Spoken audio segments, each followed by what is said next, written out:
Hi guys, magandang buhay dyan sa ating mga kabady. Ayan, ano nga ba ang nangyari sa application ko? Oo, yan yung mga maraming katanungan na ating sasagutin. Oo, kasi andito ngayon ako sa bansang Dubai from Saudi Arabia, April 25 until now. Actually, April 25, nagbiyahe ako ng tawag nito, KSA to Dubai for visit visa for 1 month. Yeah. Pero, hindi pa natatapos ang gulong yan. Ang nangyayari nun is, ikot lang tayo ng isang beses dito. This program is brought to you by Emaar and Marriott. Yang may hagdanan na yan dyan, parang tulay Marriott yan. Tapos katabi niya Emaar. Okay. So, ang nangyayari is ganito. Maraming nag-PPM, mga kaibigan ko, nag-check kung ano ba nangyari, kamusta na, nakaalis ka na ba. Kasi, magulo na talaga ang mundo. Tapos ito pa magulo. So, I try to address or to answer each question. So, una, ilang araw na ba daw ako dito sa Dubai, nag-i-stay, anong gamit ko na visa. Ito po, from April 25, then till now, May 16, so almost 20 plus days ako dito sa Dubai. So, ang gamit ko na visa is tourist visa for they have 2 months or 1 month. Yeah. And then tawag dito, I stuck in Dubai. It's because of the progress. Yeah. Kasi we don't know about the instances, the process of the immigration. If the immigration is fine, the employer was, there's a lots of instances. Yeah. If okay naman yung employer, sa immigration ang may problema. So, yun, hindi natin hawak yung sitwasyon. Baga, but all things work together for good. Romans 8:28. Yeah.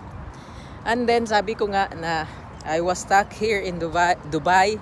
It's because of immigration problem. From employer to immigration. So, ano ang nangyari? Yan, nasagot ko na yung tanong ko sa inyo. Visit visa ako dito for 1 month or 2 months. Kasi nakalagay sa visa ko April 23, tapos valid until. So ma-expired siya June 22, parang ganyan. So it means 2 months siya. Oo. Magkano ba binayaran ko sa visa na yan? 1,500 riyals o dirhams. May contact ba ako sa tao na yan? O meron. Kaya PM lang kayo kung sino. And then later on, balik tayo kung ilang days ako dito sa Dubai. Mga more than 20 plus days. So inaantay ko lang talaga yung mga permits na yan to fly na for bansang yan. Albania. Mag-Albania po ako yan. You heard it right. Bansang Albania. So hindi po ako proceed to the next part kasi nga you need visa. I have already the employer, the contract, the work permit, pero yung immigration na lang ang problema. Kasi ang sabi, sagot ko naman doon sa bakit anong problema, bakit tatagalan ka dyan. Kasi ang immigration, sine-check niya, there is 2 location.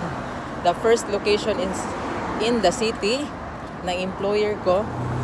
The second location was in it's like province, yung parang mga resort sa gilid ng dagat, yan. So, ang immigration daw, hindi sila in-approve doon kasi nga ang nilagay na location is in the city. Pero yung pagtatrabahuan ko in the future was on the seaside or beach resort. Akala ng employer na okay lang siya yung location, at least yung permit, yung kumpanya na pagtatrabahuan, isang pangalan lang naman, yung location lang daw. So, Sabi nila, sige lang, ayusin yun within another 1 week or 2 weeks. So definitely now, it's May 16. So tinatanong ko talaga diretso yung tao na nagpa-process. Sabi ko, ilang buwan ba or ilang weeks bubunuin? Sabi niya, hanggang May 31 daw kami dito. So, by the way, may kasamahan na rin ako pumunta dito sa Dubai. Kabatch kami. So, ayan, good luck sa amin, no? Ganun talaga ang buhay. Hindi natin hawak yung sitwasyon. Pero, we'll follow up na lang. And then, sa mga nagtatanong, magtanong lang kayo. At I'm sure, if I am hesitating to address issues one by one or sasagutin, dito ko na lang ina-upload sa video. Why? It's because kung isa-isa ko kasing sasagutin, I'm sure hindi lang isa yung tanong nyo. Tapos isang tao, pare-pareho yung tanong, parang na ako, kaya I was trying to have an idea na i-video ko na lang yung mga tanong nyo. And then I hope you understand my situation. Kung nag-alala kayo, I appreciate it. Yeah. But in my side, it's fine. Okay pa naman yung permit ko. Ayan. So, no worries. I am really totally fine. And I'm not confined. I am fine talaga. And thank you for your pag-alala. I appreciate it. And kung sino man kayo, maraming salamat po sa mga prayers nyo. And don't forget again to follow this video, my page, to support me in just a simple action. Thank you and maraming salamat. God bless us all. Bye-bye.